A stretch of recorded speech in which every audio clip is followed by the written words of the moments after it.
Ferrari is already in qualifying mode on the streets of Monaco. This is the summary of what was seen on Friday in the first day of track action in Monte Carlo.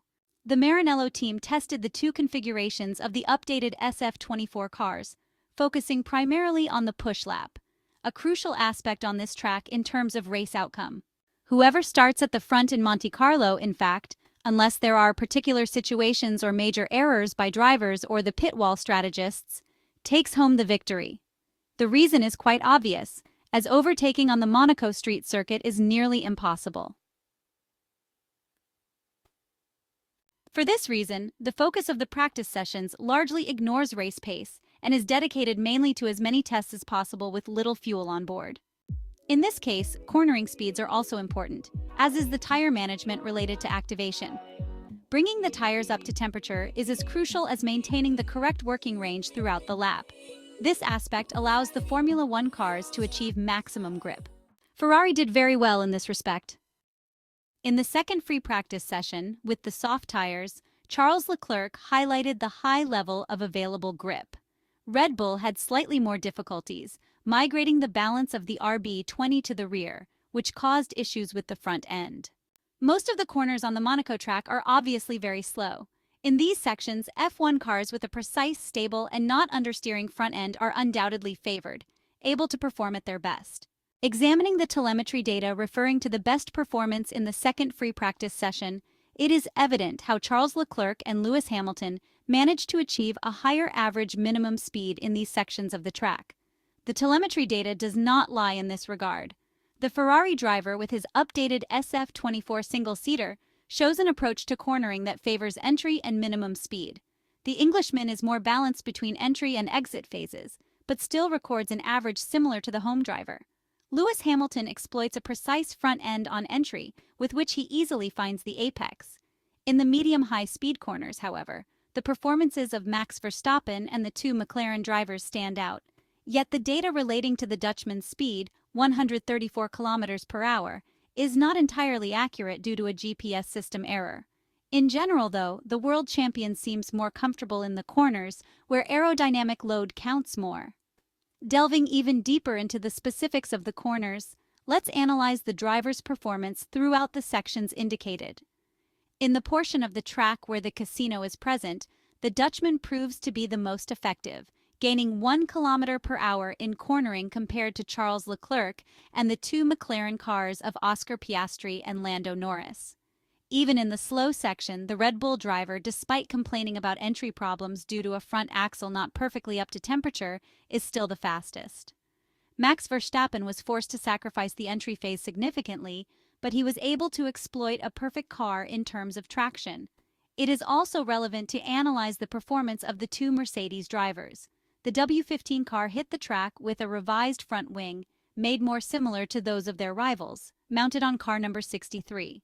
The goal was to improve the overall performance of the F1 car by gaining stability at the front end.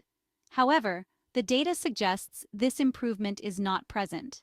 Lewis Hamilton achieves better performance in the slow corners, even while using the old specification. Regarding the two Ferraris, we can say they are the best at rascasse. Carlos Sainz and Charles Leclerc take advantage of a car that offers good lateral load transfer and is also stable in attacking the curbs. Finally, let's analyze the data regarding the top speeds, aiming to understand who can increase engine performance the most. Generally, it is observed that Max Verstappen used less power compared to his rivals, consequently having a slower car at the beginning of the drag reduction system zone. McLaren, with the recent update on their papaya-colored F1 car, has significantly improved its efficiency in the last few races. Yesterday, the choice of propulsion mappings was not very aggressive, limiting testing of the car without pushing the engine revolutions too high, unlike Ferrari and Mercedes, which exploited the power unit more. Charles Leclerc remained cautious in emphasizing that it's only Friday, just like Hamilton's caution when highlighting that we need to wait for qualifying, and the natural caution towards Max Verstappen and Red Bull, who faced a more complicated Friday than expected, just like a week ago at Imola. It was a day full of surprises that kicked off the weekend in Monte Carlo, starting with the dominance of Charles Leclerc and Ferrari. It's not the first position that surprised us, but rather the approach with which Charles Leclerc began his home weekend. At the end of the FP2 session, The gap between the Monegasque and his future Maranello teammate Lewis Hamilton, a surprising second, was 0.188 seconds. Nothing stellar, but in reality, Charles, due to traffic and minor mistakes, did not put together the lap that would have been within his reach. He holds the three best sectors, and the ideal time estimates a lap 3/10 quicker, potentially in his hands, which is not just a cold arithmetic calculation, but a real reference of what was seen on the track. But it was only Friday. The certainty is that Charles Leclerc has started the weekend in the best possible way. His time to get in sync with the track was practically zero, and his feeling with the car immediately appeared excellent, but it is too early to draw conclusions ahead of today's crucial qualifying sessions. Based on what we saw on Friday, he will be the man to beat. But there is a night of work that can play a role in the hierarchy we will see on the track on Saturday. For the Red Bull technicians, there was a sense of déjà vu, with Max Verstappen bluntly complaining about the stiffness of his RB20 car that did not allow him to use the curbs as he would have wanted. "I'm jumping like a kangaroo!" the world champion shouted over the team radio at the beginning of the practice session. Then the adjustments to the car's setup went in the right direction. In the Monaco pit lane, we also saw Adrian Newey, who was present in Monte Carlo as an ambassador for the RB17 project, and in the end, Max Verstappen concluded the afternoon with the fourth fastest lap, but with an excellent race pace. The race simulation was not positive for Mercedes, but Lewis Hamilton knows he has an important opportunity if he can secure a starting position in the top two rows. His performance was the surprise of Friday, unexpected even by the team members and Lewis himself. On the other hand, McLaren is still a work in progress. Oscar Piastri seemed comfortable in the first free practice session, but in the afternoon session, his work program did not include the use of soft tires. Lando Norris seemed a bit less confident, but rivals don't rule McLaren out of the fight for the very top positions. Today's qualifying is shaping up to be not only crucial for Sunday's result, as tradition dictates, but also one of the most open ever, with 8 drivers vying for the front row.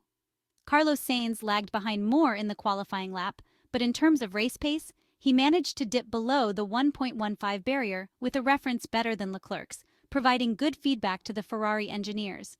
At the end of the day, the Spaniard confirmed feeling more comfortable with the race pace, also revealing that the setup changes Ferrari made between FP1 and FP2 didn't work.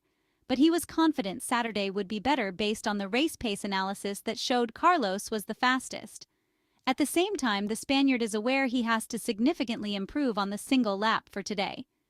After free practice 1, Ferrari decided to repair Charles Leclerc's damaged floor, while a modification was made to the engine cover, increasing the outlets, which here in Monaco are asymmetric, going from 3 on the right and 2 on the left to 5 on the right and 4 on the left.